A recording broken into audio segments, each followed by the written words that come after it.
안녕하세요. 아동문학가 희승입니다. 여러분들은 살면서 얼마나 나를 돌아보시나요? 저는 최근 들어 자주 돌아보는 것 같습니다.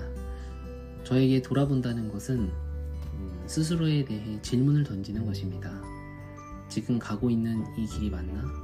지금 하고 있는 이 일은 맞나? 제가 이런 이야기를 왜 꺼냈을까요? 오늘 함께 보실 동화가 이와 관련이 있어서 여러분들에게 질문을 드려봤습니다. 오늘 함께 보실 동화는 마누엘 마르솔 작가의 숲의 요괴입니다. 작가는 독자들에게 질문을 던지는 것 같습니다. 아이나 어른 할 것 없이 각자의 일상이 있죠.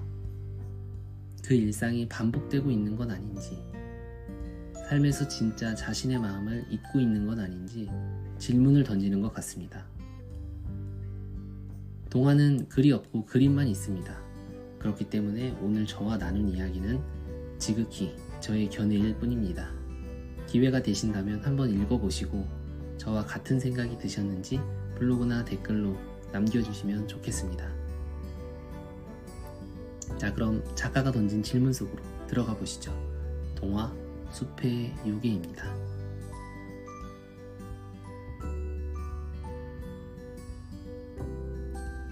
이야기의 주인공은 배달부입니다. 택배기사님을 생각하시면 될 것 같습니다. 보통 이 배달하시는 분들을 보면 동네가 정해져 있죠.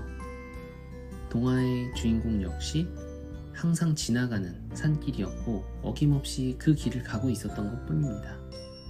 그러던 어느 날 뜻밖의 일이 일어나게 됩니다. 급하게 볼일이 생기게 되어 이 배달부는 차를 멈추게 됩니다. 그 일은 과연 어떤 일일까요? 바로 용변이 급했기 때문입니다. 네, 우리가 생각하는 그건 맞습니다. 똥이 마려웠던 겁니다. 인간이라면 누구나 해야 하는 행위이죠. 바로 배설입니다. 참는 데에도 한계가 있습니다. 사람은 결국 배설을 해야 합니다.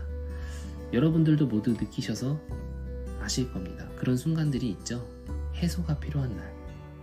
늘 하던 것을 멈추고 다른 것을 하고 싶거나 어딘가로 훌쩍 떠나거나 혹은 당장 떠오르는 사람을 보러 가고 싶은 그런 마음이 생기는 날이 있습니다.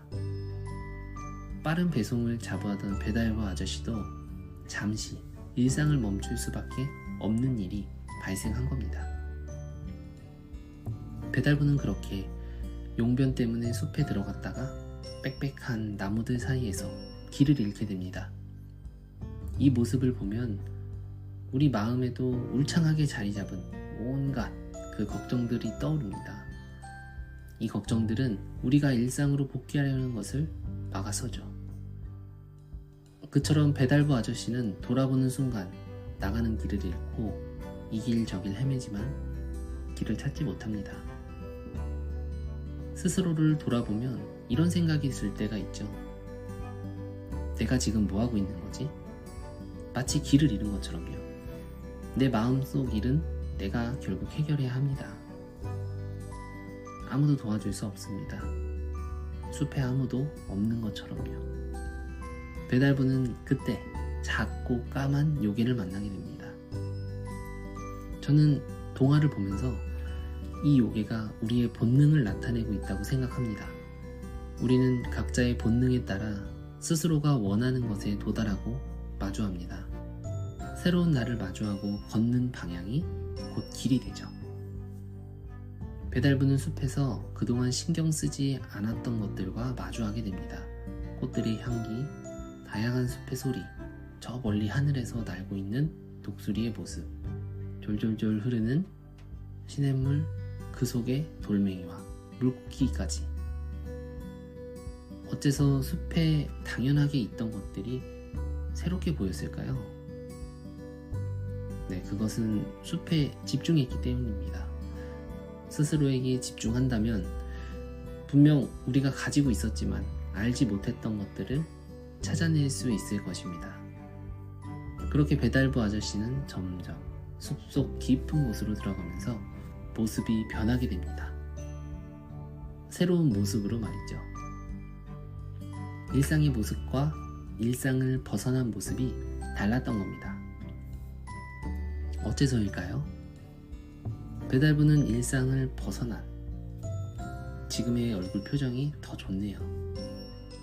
본능을 따라 하고 싶은 것들을 하면서 평소에 하지 못했던 것들을 시도합니다. 위험한 것도 직접 마주하고 해결하기도 하죠. 이런 시간을 통해서 내가 진정으로 원하는 것이 무엇인지, 또 내가 되고 싶은 것은 무엇인지 확인하게 됩니다. 하지만 언제까지나 깊은 산속에만 살 수는 없는 노릇이죠. 본능대로만 살아갈 수는 없는 것입니다. 우리는 결국 일상으로 돌아갑니다. 돌아가지만 하고자 하는 것들을 이제는 이뤄낼 수 있습니다. 깊은 산속에서 보고, 듣고, 느꼈던 것들을 일상에서 이뤄내기 위해 노력할 것입니다. 분명하게 보았기 때문이죠. 나의 새로운 모습, 내가 원했던 것들을 말이죠. 마음속 깊은 곳에 있는 내가 진짜 나 자신이기 때문에 언젠가는 바깥으로 불러내야 합니다. 진짜 나 자신을요. 동화 숲의 요괴는 배달부가 다시 일상으로 돌아와 운전을 하며 산길 너머로 멀어지면서 마무리가 됩니다. 여러분은 일상 속에서 스스로를 얼마나 돌아보시나요? 돌아보신다면 얼마나 깊이 들어가 보셨나요? 혹시 진짜 나 자신을 찾으셨나요? 이 부분은 어쩌면 성인이 되어서도 고민해야 할 부분이 아닌가 싶습니다. 아이들의 꿈이 계속 바뀌는 것도 이제는 이해가 되기도 합니다. 그것은 아이라서가 아니라 사람이기 때문에 그렇다는 걸요.